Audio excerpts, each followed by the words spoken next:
Hey everyone, it's Radigan here. Before I start, I want to be clear about what this video is and what it isn't.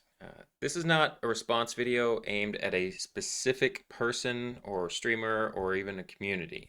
This is intended to be an analysis of generally flawed reasoning that shows up a lot in live service game discussions, whether it's online in a YouTube video, Twitch stream, or a forum like Reddit. In this case, we're going to be using a real example just so that we can see, identify, and think more clearly about expectations, systems, and responsibility. Now, I love Helldivers too, and I'm sure you do as well, otherwise you wouldn't be here. And we all want it to succeed long term. But when people care about something, the fastest way to damage it is through sloppy or flawed thinking that feels justified when it really isn't. So what I'm doing here is trying to slow things down, separate some emotion from logic, frustrations, and correct some conclusions that may not actually hold up. Most definitely, I've most deflated I've ever been with Helldivers since launch. I've given up now. We aren't getting anything until earliest Feb 2026. That's mental. Maybe at least a brand new attack on Hellmire. Do you know what's weird? Is I think because I was speaking to Lewis earlier, chat, and we've pretty much realised that as far as major updates go, we've had one this year. We've had one with the mega cities because realistically, Into the Unjust isn't even here now. We're in Into the Unjust, but we've got none of the content. It's hard to express how disappointed I am right now. Yeah. The Game Awards were so game boring me and my friends were cracking jokes. Yep. Yeah. It seems that we are all in agreement here, Downpour. Thank you so much for the 5, my man. It is a piss take. It's crazy when you put it like that. Yeah, 100%, man. 100%. Like, Into the Unjust isn't even here now. Like, what was brought in Into the Unjust? We had the cave systems. We had Dragon Roaches, Hive Lords. That's all on here. And we can't get to it. We've had one fucking major update in Helldivers 2 this year. We can't access it. That's it. The only thing we've received this year is Megacities, when you think about it. How fucking depressing is that? I think that Into the Unjust is a multi-season thing. Bullshit. Crap excuse. Crap excuse. You shall spread liberation. I don't care if it's a multiple season thing. Like, the one thing that I am quite... Like, the one thing I'm proud of when it comes to this channel is that I talk the complete fucking truth of what's in my fucking head, man. And to be completely honest with you, if we've received the major updates that we've received this year, and we can't even access one of them, bullshit. That's a joke. It's a joke. Okay, so on his first point, there actually is a kernel of truth here, and I want to acknowledge that up front. The Hive World content, the Hive Lords, the Rupture Strain, and the cave systems, those are currently not accessible. They were exclusively on Oshaune, which has been liberated at the moment, and we don't have anything to do there. Now, it launched in a tough technical state, and parts of it were pulled back, and it got reworked, and then it was partially reintroduced for a while until we finished up that little chapter.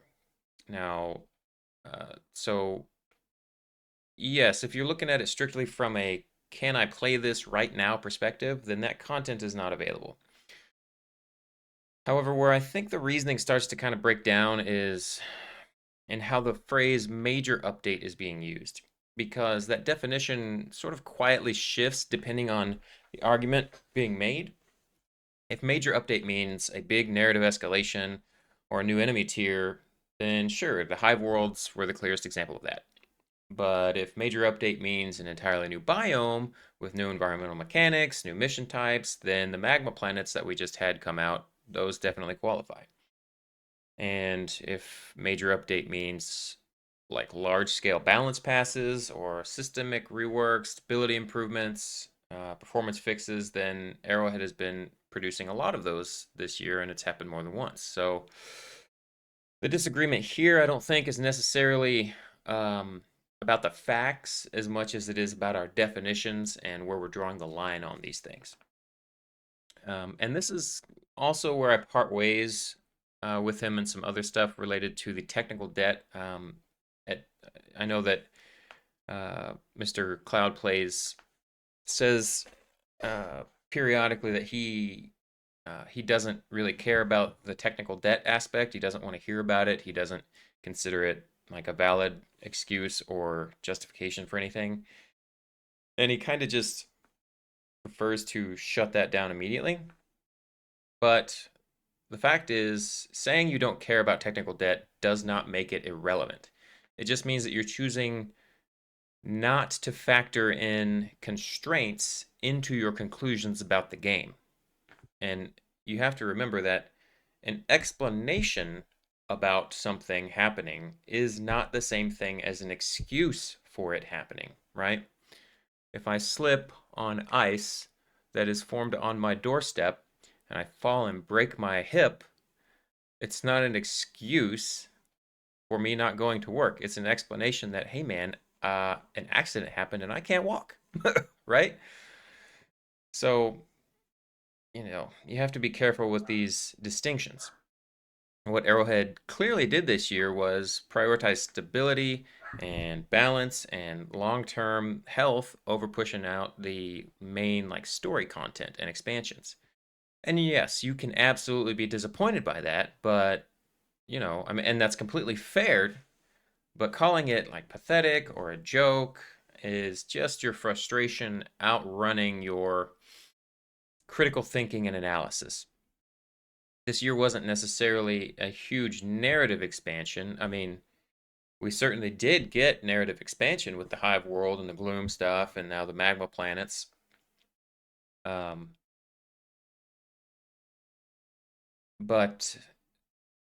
so I don't want to discount that as a fair criticism. No major massive new gameplay systems. I mean, unless something really crazy comes out of the woodwork within the next couple of weeks before Christmas and the new year.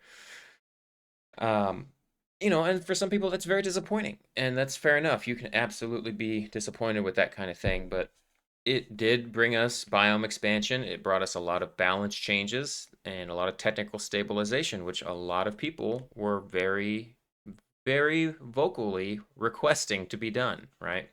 So I would say that, it's a little bit of both of these things can be true. And, but the insults and things like that of it being pathetic and a joke, I think that is a little bit too far, leading with frustration. Let me see if I can just quickly find it, chat. Was it the Warhammer announcement trailer that you were talking about? Sorry, man. The cost of this game is pennies on the dollar, especially given Super Credit Farm exists. It's unreasonable to complain about the content delays given the low-cost structure. Hold on, chat. Martin, zip yo lips before I kick you of the ship. KJ, thank you so much for the 2, man. I'll watch the trailer. Bear with me 2 seconds. Yeah, but Elsie, we got the lava biomes and new missions. What new missions? The missions that have the same objectives? Those ones? Lol. Okay, hold on. I got an answer to that one. Who's just said to me? Somebody just said to me, it's a low cost. You can't expect content. Yada yada yada. Let's just bring this up here. Let me just make this a little bit larger, shall we? Here we go. While exact revenue isn't public, Arrowhead's success with Helldivers 2 led to the studio being valued at around $550 million in mid-2024, with reported FY24 figures of roughly $100 million in revenue and $76 million in operating profit, translating to a massive earning from the hit game sales and extracting $80 million investment from Tencent for 16% ownership. Low cost. Low cost. We're going to talk about low cost. $100 million in revenue. $100 million in revenue. So much so that they are able to generate their next title on their head without any publisher. No, I'm saying it costs little to the players. Add it to the timelines and production shifts, and your expectations Is are bro off. Elon Musk? Doesn't matter how much it lips costs. too. That makes no fucking sense to me at all. Okay, so this next section is a really good example of how people talk past each other without realizing it. What I said was this: the cost of the game to players is extremely low, especially given that supercredit farming exists, and that this should be factored into how people evaluate content delays alongside timelines and production shifts. that is not a statement about Arrowhead's revenue. It's a statement about the player side cost of this structure. When that comment was read by the YouTube guy, the response was to pull up a Google AI overview about Arrowhead's valuation, revenue, operating profit, and external investment, the future game. And then scoff at the idea that cost matters at all. But those are two completely different variables, right? Player cost and studio revenue are not interchangeable concepts. How much something costs me as a consumer affects my expectations of cadence and entitlement. And how much money a studio has affects their internal constraints, their hiring timelines, pipeline complexity, and risk tolerance. Those are related, but they're not the same thing, okay? Showing that Arrowhead made a lot of money does not refute the point I was making. It just sidesteps it. And when I clarified again that I was talking about the cost to the player, and I asked, or suggested, I guess, that the timelines and the production shifts should be factored into your expectations of this game in terms of timelines of content release and stuff, that clarification was not engaged with at all by Mr. Cloudplays. It was dismissed outright, essentially with him hand-waving it and saying it doesn't matter and it doesn't even make sense to him. So by implication in his behavior, he's not even going to bother thinking about it. Which, you know, if you dismiss a point without addressing what it actually says, you have not disproven it. All you've done is stopped thinking about it. And revenue figures don't magically convert into instant content delivery, and low player cost also doesn't eliminate disappointment. Clearly. Both of these things can be true at the same time. The issue here, though, isn't disagreement, it's substituting a different argument, which is what Mr. Cloudplays did, responding to that argument that you just made, and then treating the original point as if it never even existed.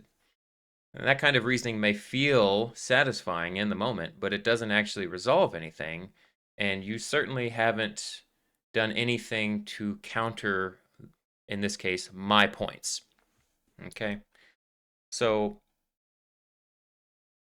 this is one of those issues where, you know, one part of it could be that, you know, he's busy with the chat, and the other part, in my opinion, without a doubt, at least to some extent, is that he was already solidly set in his own line of thinking and has probably rehearsed this very line of reasoning several times at this point in his journey through this.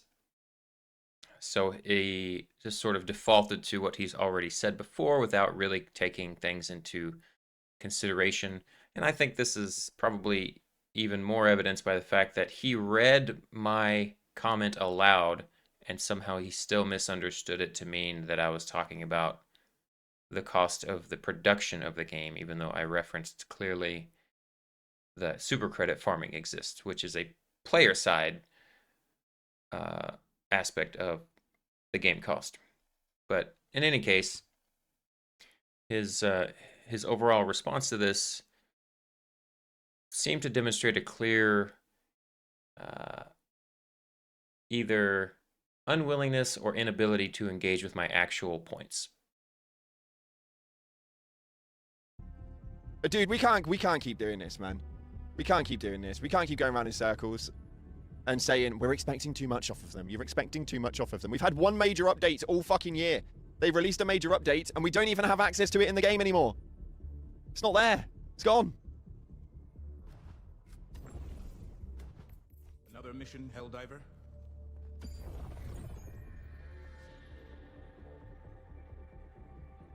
A product can be fast, good, or cheap. You can pick two.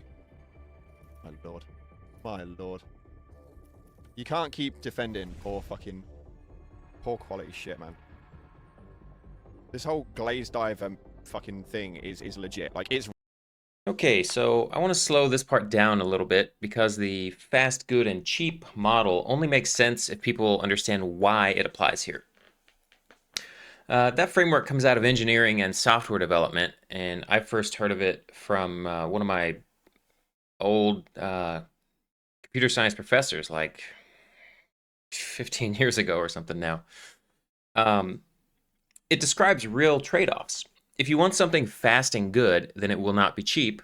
If you want something good and cheap, it will not be fast. And if you want something fast and cheap, then your quality is going to take a hit. Those constraints exist whether we acknowledge them or not. And Helldivers 2 actually, I guarantee Helldivers 2 launched with a very specific model around this. The game was relatively cheap to buy. Super credit farming existed from the day that the game launched, which kept costs down for players, and Arrowhead was clearly trying to balance quality with a steady content pace. And that model made sense for the scale they expected.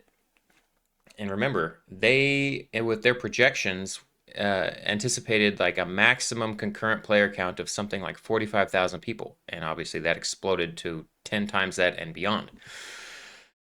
So the problem isn't just like the game didn't just succeed, right? Like it exploded a 10x within the first couple of months.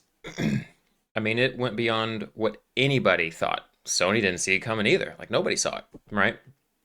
So when success accelerates that quickly, your timelines don't just politely stretch out and help you.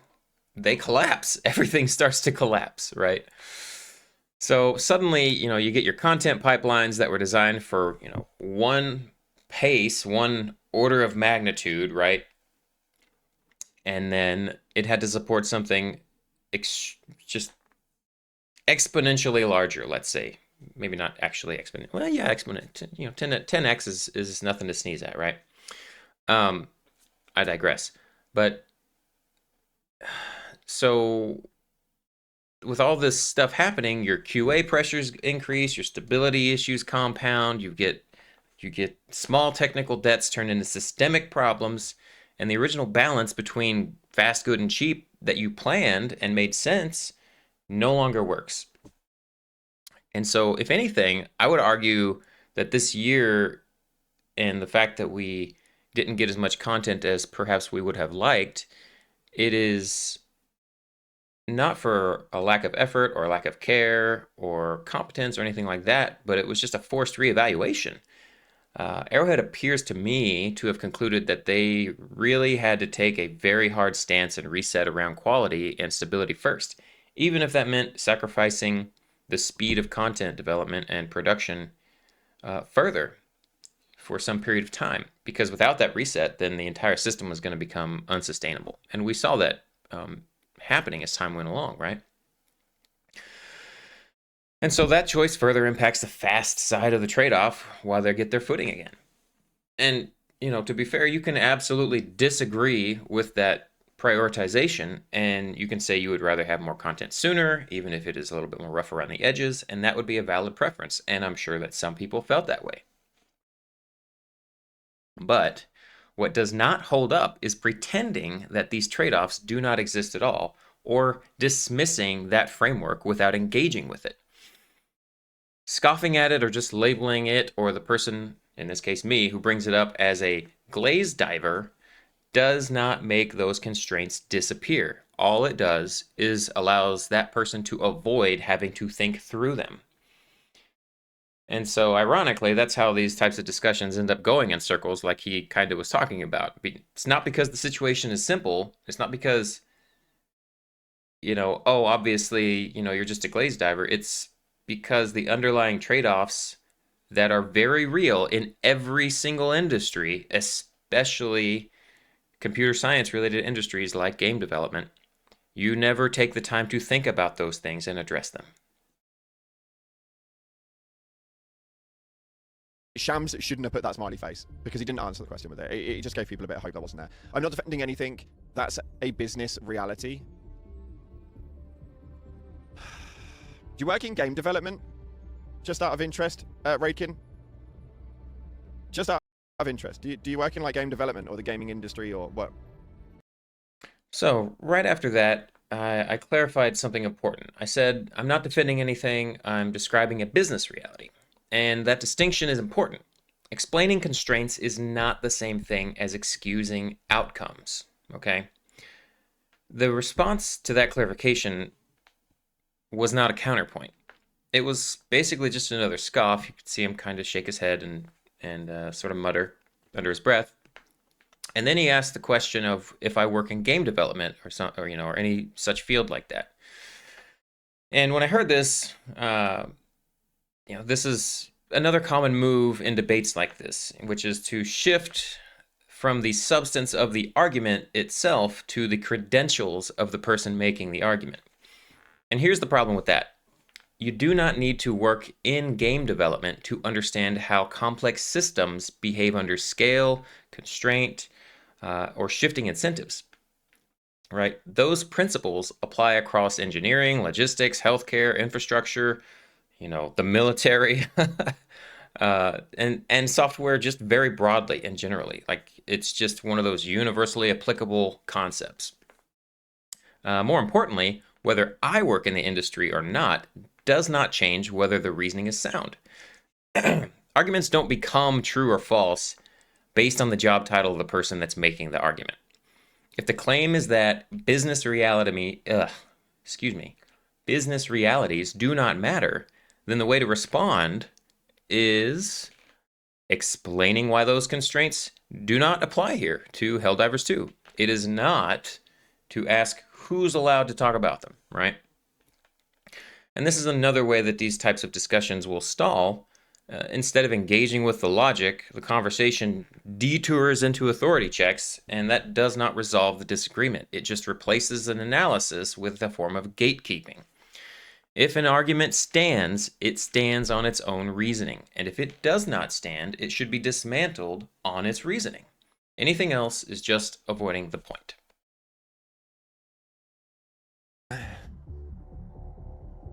My background includes construction, military intel, and my formal education is exercise science. Okay, so the answer is no.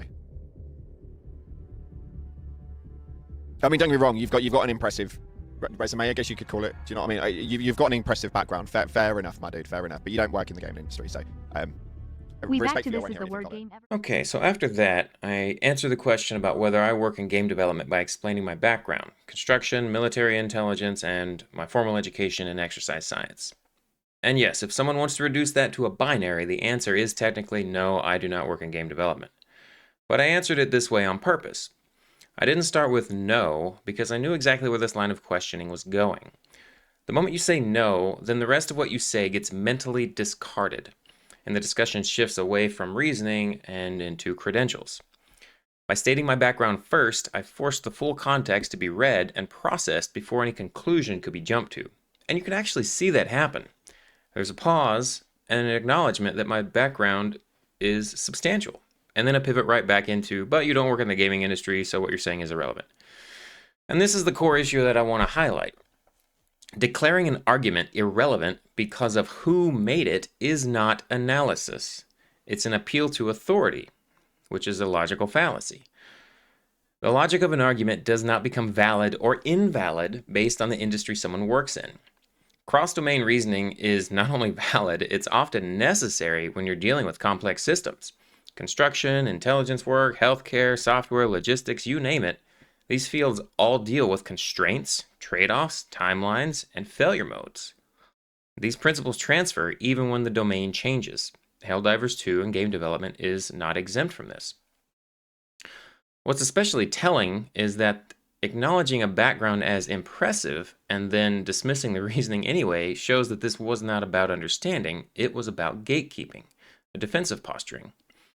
And it's important to recognize because once the discussion shifts to credential checks, then the original argument has already been abandoned. Are we back to this, the worst game ever made? No, not the worst game ever made. Actually, probably one of the best games that I've ever played. You guys obviously misinterpret just hating for constructive criticism and honest feedback. There's a difference between honest feedback and hating on a game. There's a very big difference in that. It's not the worst game ever made. It's actually one of my favorite games ever made, which is why I'm so passionate about it. Okay, so in this clip, someone in chat asked whether this has turned into the idea that Helldivers 2 is the worst game ever made. And the response is no, it's actually one of the best games he's ever played, and that people are misunderstanding the difference between hating on a game and offering constructive feedback. And I agree with the premise. There is a real difference between hating on a game and offering constructive criticism or honest feedback. Where I think the reasoning here breaks down, though, is in how responsibility for that distinction is being assigned. The implication is that if people interpret what's being said as hate, then that's entirely on the audience for misunderstanding. But communication doesn't work that way. Meaning isn't just about intent, it's about delivery. If a large portion of your audience consistently hears contempt, frustration, or dismissal, that's not just a misunderstanding problem, that's a framing problem. Constructive criticism isn't defined only by having valid points buried somewhere inside of it. It's defined by how those points are presented. Language, like is used here in this stream, like pathetic, a joke, or repeated scoffing, doesn't just express disappointment. It communicates disdain. And disdain changes how feedback is received, regardless of the underlying intent. You can absolutely care deeply about a game and still deliver criticism in a way that feels hostile rather than constructive. Saying, I care, does not automatically convert harsh rhetoric into helpful feedback, in the same way that adding, with all due respect, does not soften a slap to someone's face. The responsibility for clarity and tone doesn't belong solely to the audience. If people consistently repeatedly keep interpreting your feedback as hate, it's worth examining how the message is being delivered, not just insisting that your intent was misunderstood by your audience. Constructive criticism isn't just about what you say, it's about whether the way you say it actually helps the thing you claim to care about. I do not need to work in the gaming to understand how complex systems and business processes interact. Fair enough. Fair enough, you don't. But if I can't fucking cook, I don't become a chef. If I can't cook to the customer's expectation, then I don't become a chef. If I can't get that food out to that customer in the time that they expect that food to come out, then I don't become a fucking chef. Okay? You don't go to a restaurant and then go, they sit you down and they go, what can I get you today? You ask for what you've got and they go, no worries, I'll go and let the chef know. Your food will be up very soon. And then in fucking 3 hours time, they go, just to let you know, it's going to be another 15 minutes. Are you pissed? Of course you are. Of course you are. Of course you are. Just because you don't say nothing on it, there's a difference. There's a difference. Arrowhead's biggest problem is that people talk about all of this shit right in front of their faces, and they never go, no, chat, you're wrong. No, that's not happening. That's not the case. That's not the case. The most you will get is, please don't talk about leaks in the Discord server.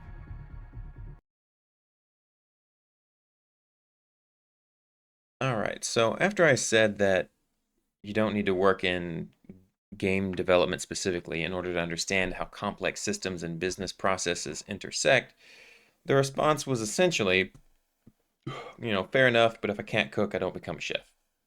Followed by a restaurant analogy about customers waiting hours for food. And I can understand why that analogy feels intuitive, because everyone's been to a restaurant, everyone understands waiting for food, but that's pretty much where the intuitive analogies can become misleading with regard to your reasoning. A restaurant is what's known as a just-in-time service system, and that basically just means that the ingredients are prepared basically at the time of the order to cut down on waste and things like that, which, McDonald's, Wendy's, whatever. It makes sense, right? And I understand during rush hours they do prepare some in advance or whatever, but in general, restaurants operate that way. The menu is known in advance. Inputs are pretty much all standardized. Output is repeatable. Customer order doesn't fundamentally change how the kitchen itself is built, right? However, game development, especially live service game development, is not like that. It's a complex production system that's constantly evolving, and the product itself is changing while millions of people are interacting with it in real time. Helldivers, when it exploded in popularity, this wasn't like suddenly just getting more dinner orders. It was like the restaurant discovering all of a sudden that the entire building needed to be remodeled and reinforced, and you needed to have a new redesigned kitchen, and this whole supply chain needed to be rebuilt. The menu had to get rewritten, and this is all while the customers are still actively seated and eating, right? Very different.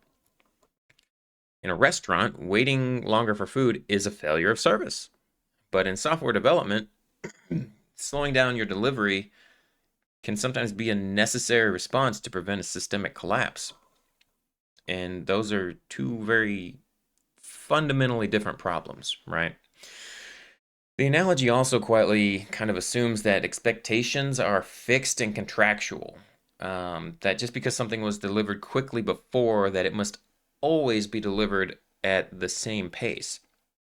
But when you're dealing with complex systems like this, that assumption is exactly how quality degrades and failures can cascade. And, we've seen that kind of thing start to happen, both at the launch of the game and then over time with the technical debt issues that cropped up on a couple of occasions, right? And so it's not like,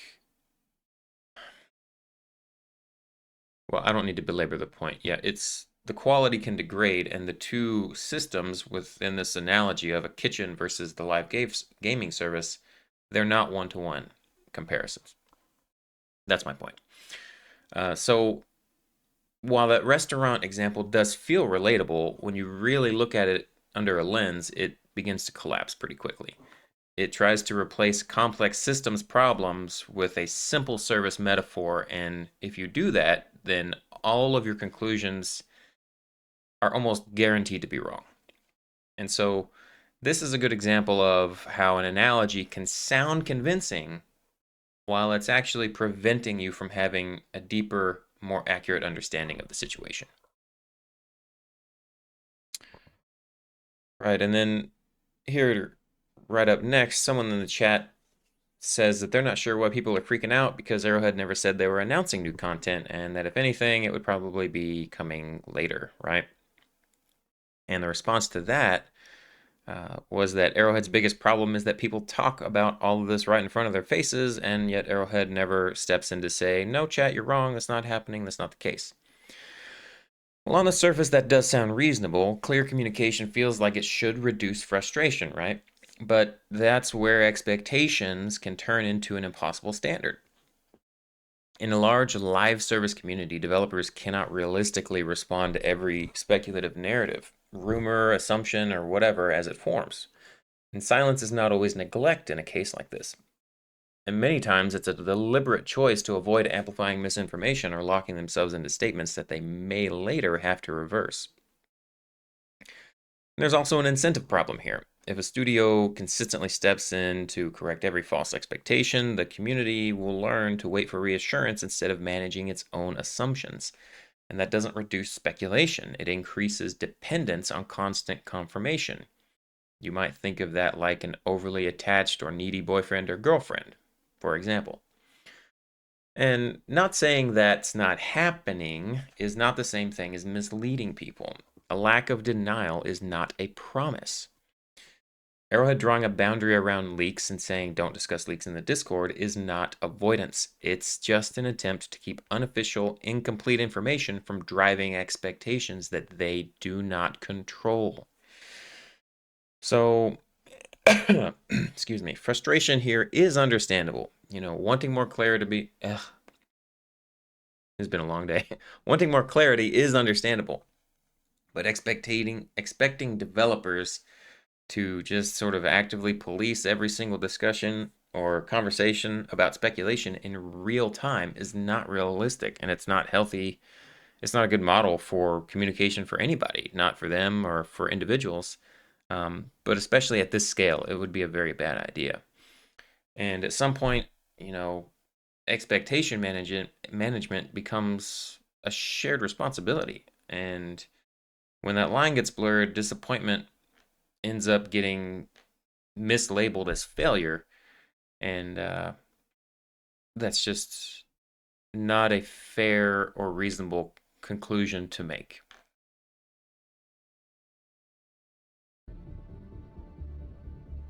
The game took 8 years to build. Sony changed the PSN ID requirement multiple times. The game exploded to 10 times its design. Then Sony forced Xbox expansion. How much do you think that impacted plans? We're always going to run in this circle, aren't we, Chad? We're always going to run around in this circle. Always going to run around in this circle. Always. Always going to... It's always going to be... Always going to be this. It's so over, we're so back. It's so over, we're so back. Why can't it just be a steady pace game? Why can't it just, like, continuously hold its momentum?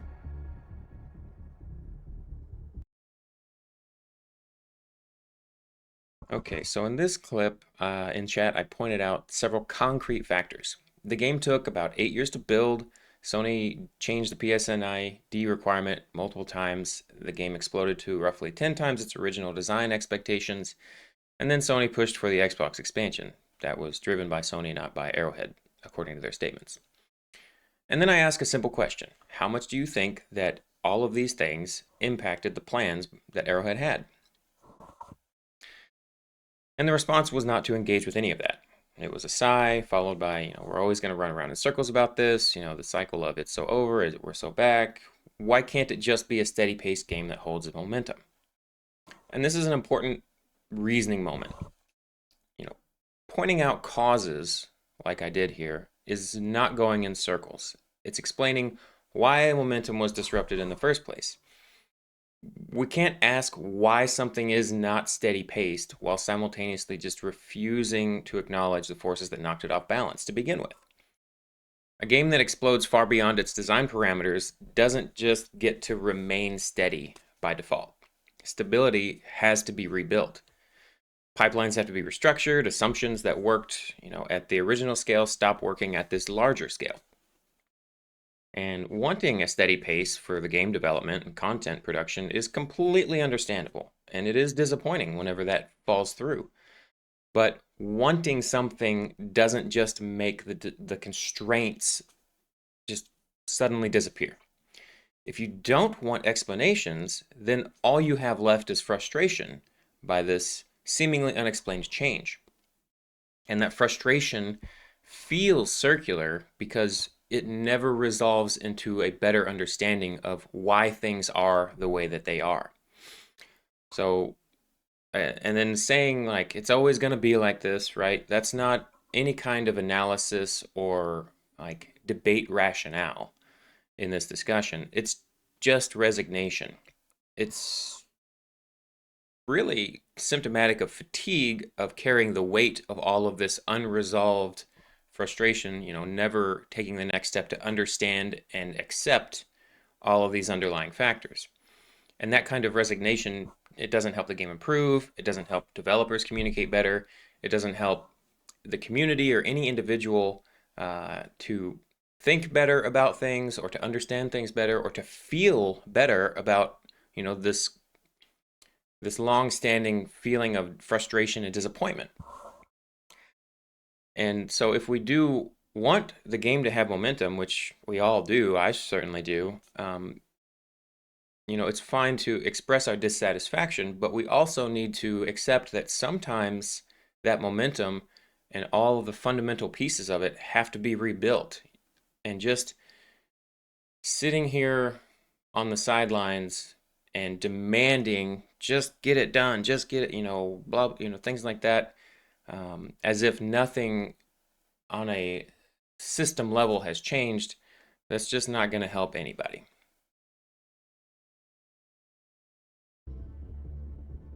I'm not saying it doesn't suck, but I'm saying to be guffawed, I don't know what that word is, that things went haywire is a problem of expectations. No, it's not. No, it's not. No, it's not. At all. At all.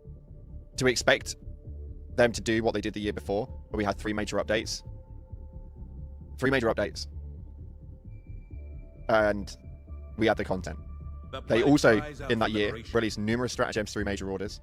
They also, in that year, gave us the ability to choose this or that, and actually made the major orders actually purposeful.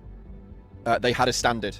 They had an actual standard, and they set that standard. Motherfucker. That's it's it. 11:30 p.m. Oh, it's 11:30 p.m. I'll go for the chili, KJ. Fuck me. Go for the chili. Thank you so much for the dono, my dude. They did set the standard, Cryptic. Yeah, they set the standard last year. We've not received any of that this year. They put their foot on the brake, and I don't want to hear tech debt as the excuse for it. I just don't, because I know how far in advance The they actually Python work. Warbond is great for... Okay, so here I would like to be very precise because this is where a reasonable frustration turns into a reasoning error. I said, I'm not saying it doesn't suck. I'm saying that being guffawed, which I just meant being shocked, right? That's kind of a colloquialism, I guess. And I forget that, we're from different parts of the world. Uh, but being shocked that things went haywire is a problem of expectations. And me using a colloquial term like that is a mistake on my part. I should remember that, local colloquialisms shouldn't be used in this type of exchange. But the response was an emphatic no by Mr. Cloud Plays. He insisted that expecting Arrowhead to repeat what they did the year before is reasonable because they set a standard. 3 major updates, meaningful major orders, new stratagems, player choice, momentum, all those things. And since they did it once, they should persist in doing the same pace. And this is where the logic gets a little fuzzy because it kind of requires freezing time or freezing conditions. However, a standard that is set under, or let me rephrase that, a standard established under one set of conditions is not automatically binding under a radically different set of conditions. And I'm speaking like practically, not like legally or whatever. Last year's cadence existed before the game exploded, well beyond its design scale, and before platform expansions and major technical restructuring, and before, the reality of all the open systemic instability and technical debt, became openly acknowledged, right?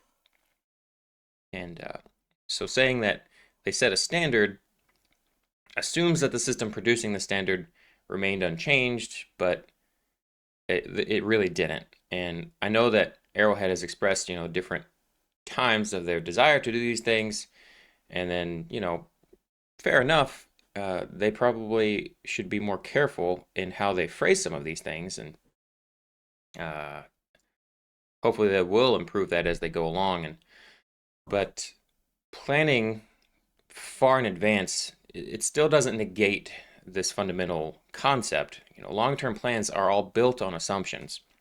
When those assumptions break, and in this case, when we're talking about scale, player behavior, infrastructure, platform scope, right? Going from 2 platforms to 3 in this case, plans have to be revised.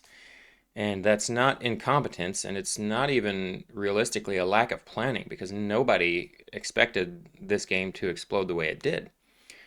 But that's a reality in complex systems, and in a live service environment like this, where sometimes you get these sleeper games that just skyrocket, that's just how the cookie crumbles sometimes. So, but this is what I mean by a problem of expectation, right?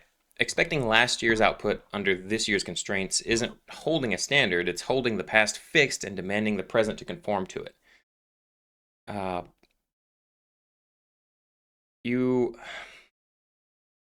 When you hold that kind of roadmap in your head, you pretty much guarantee disappointment because you're ignoring everything that changes from day one to, what is it, like 2 years later, right?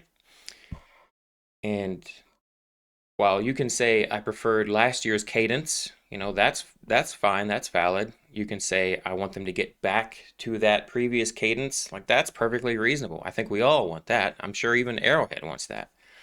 But saying, they need to operate as if nothing changed, and any explanation for why they can't do it now the way they did it then is just an excuse. Like, well, unfortunately, that's not asking for accountability. It's not trying to hold them hold them accountable. That is denying relevant context, right?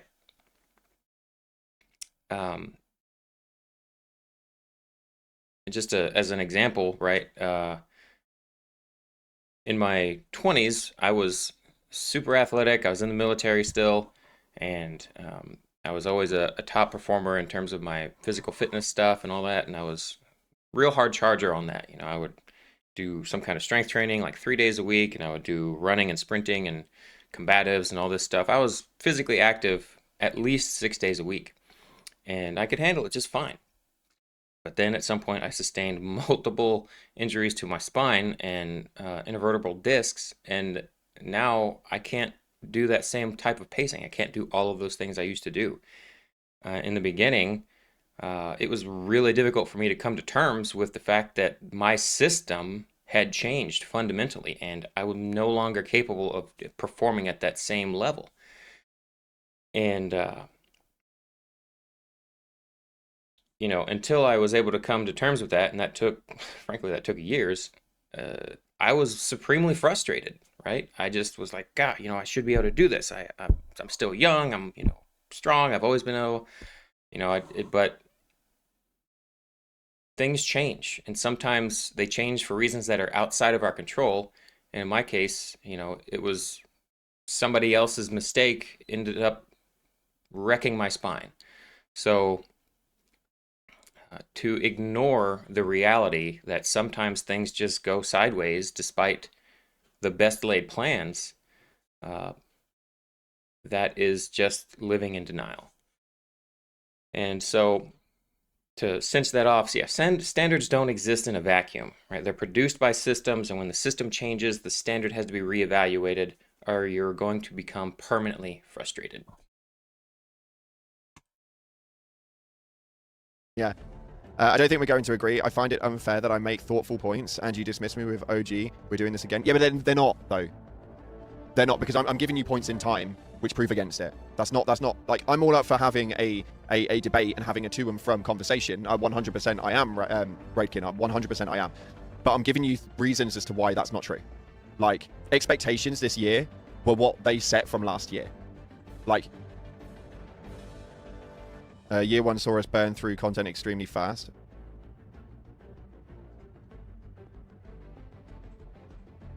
Didn't respond to my last comment, bar huffing. What did I say to what? I did respond to it. It was the one about expectations, correct? Oh, yeah, it was. You said that it was a problem of expectations, and I'm saying that the expectations are set by the development studio. They made those expectations.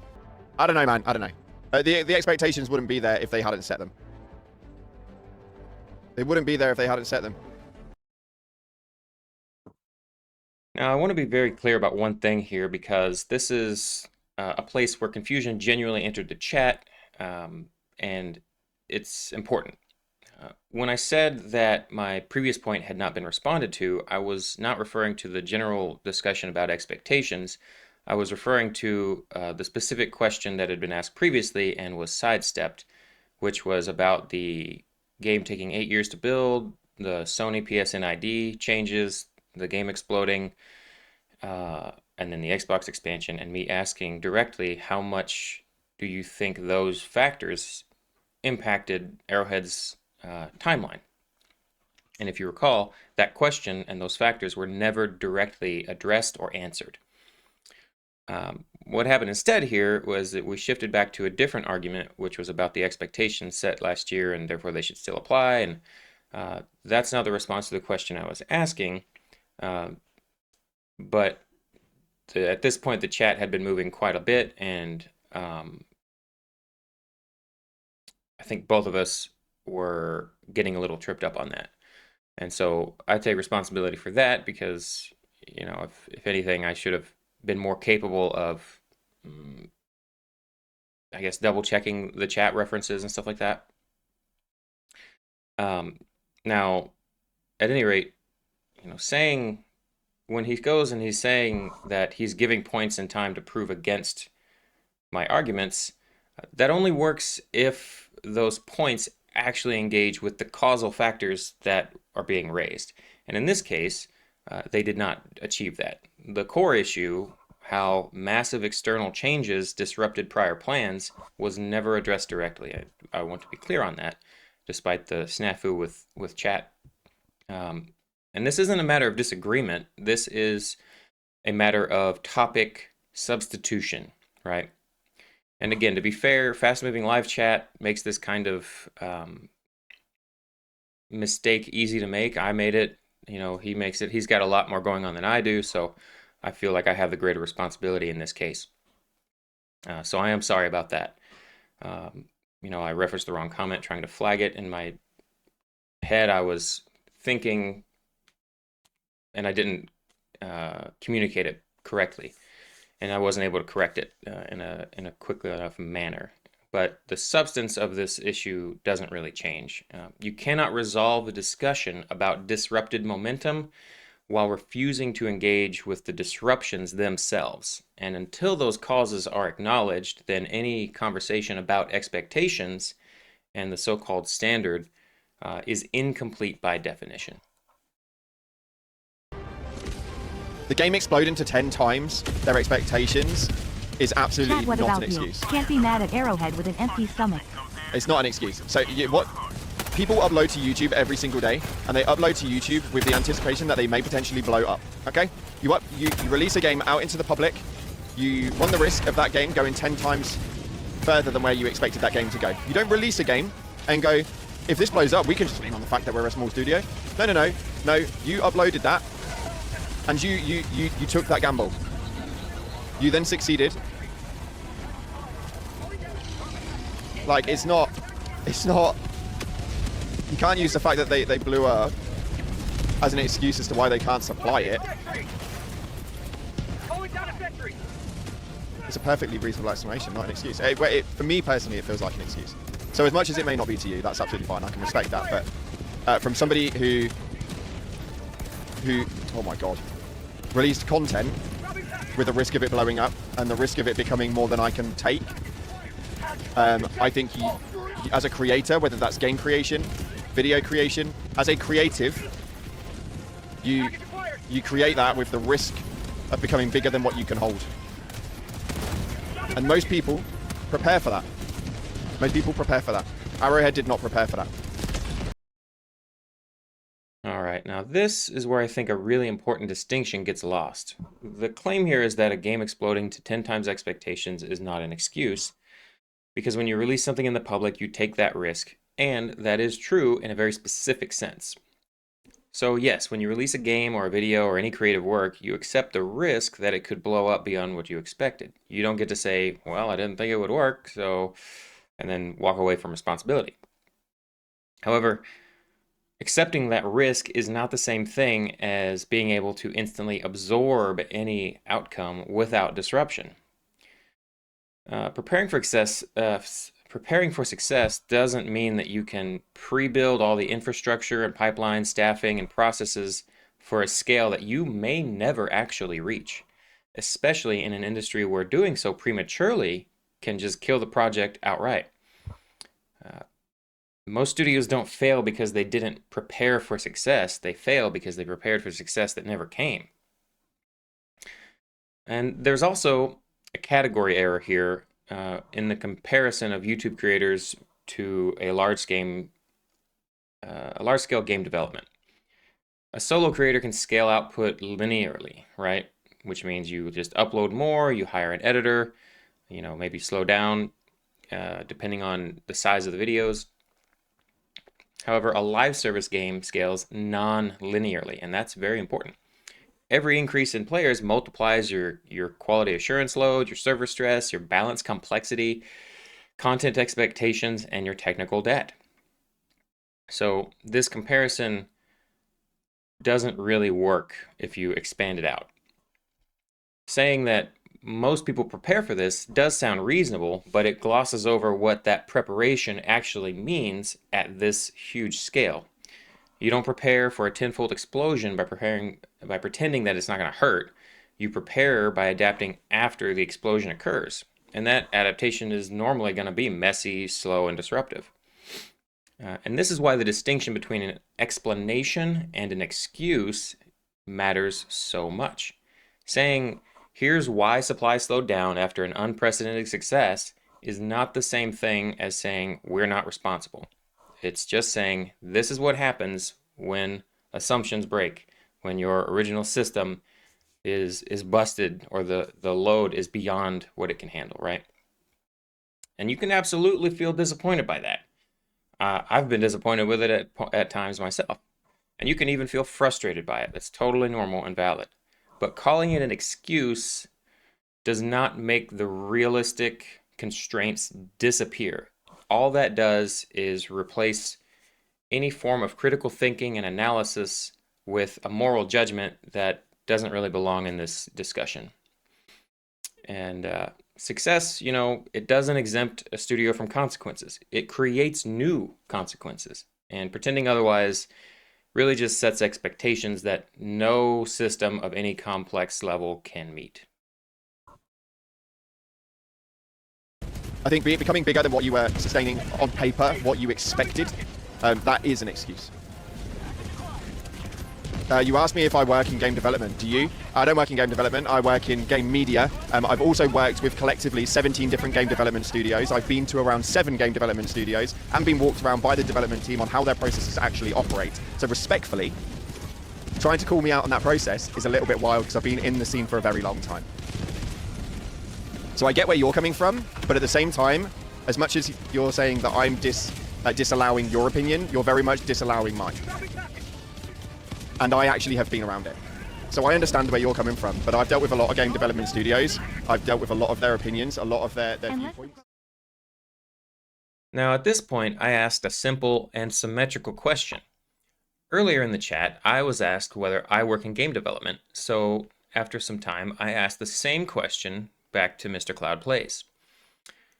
The response was that he doesn't work in game development either, but works in game media, has interacted with around 17 studios, visited several dev teams, and has been around the industry a long time. And fair enough. But this is where the reasoning becomes inconsistent. Earlier, the implication was that not working directly in game development made my points irrelevant.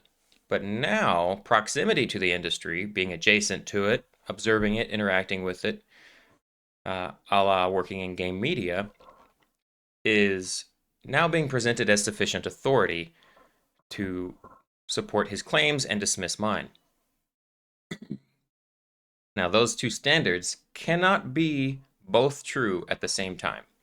Either direct employment in game development is required to discuss development realities, in which case neither of us qualifies, or cross-domain understanding and industry exposure are perfectly acceptable, in which case dismissing arguments based on credentials does not make sense. Now, what's important here is that experience and exposure can add some context, but they do not replace reasoning based on the facts that we have. And being around studios doesn't automatically settle questions about trade-offs or constraints or systemic behavior. Those have to be argued on their own merits. And sure, there might be some industry norms, but each studio is going to have its own specific details.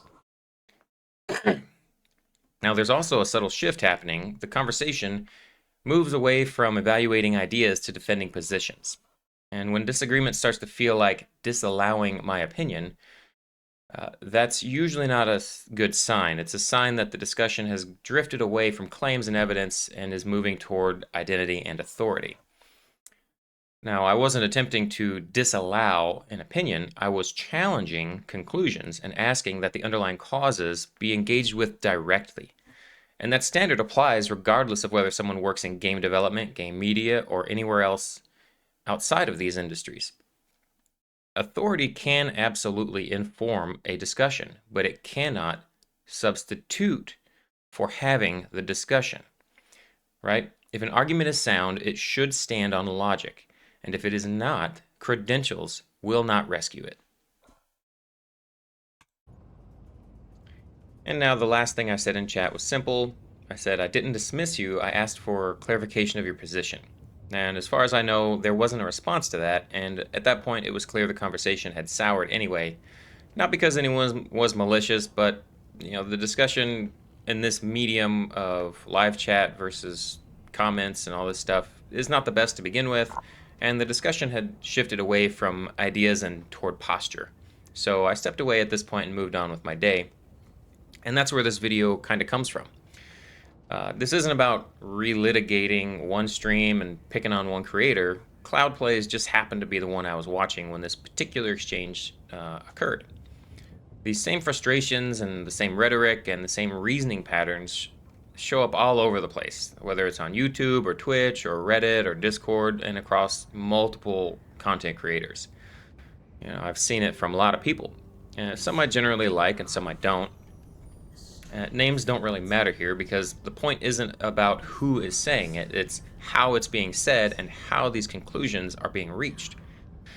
And what concerns me is how pervasive this kind of negative framing has become, especially when it's often rooted in incomplete information, weak analysis or critical thinking, and a general lack of appreciation for how game development, business constraints, and large-scale systems actually work.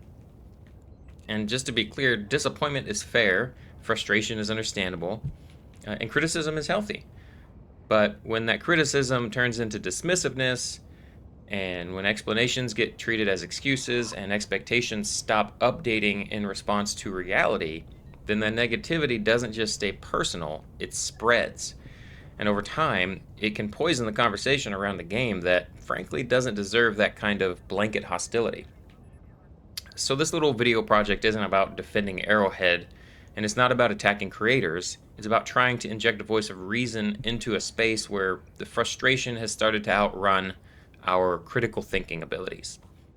I genuinely like Helldivers 2. I want it to succeed long term, and I think the best way to support that isn't by silencing criticism, is by improving the quality of thinking and the quality of the discussions and debates that we're having around the game. Because ultimately, better thinking and discussion leads to better feedback, better communities, and ultimately, a better game for everyone.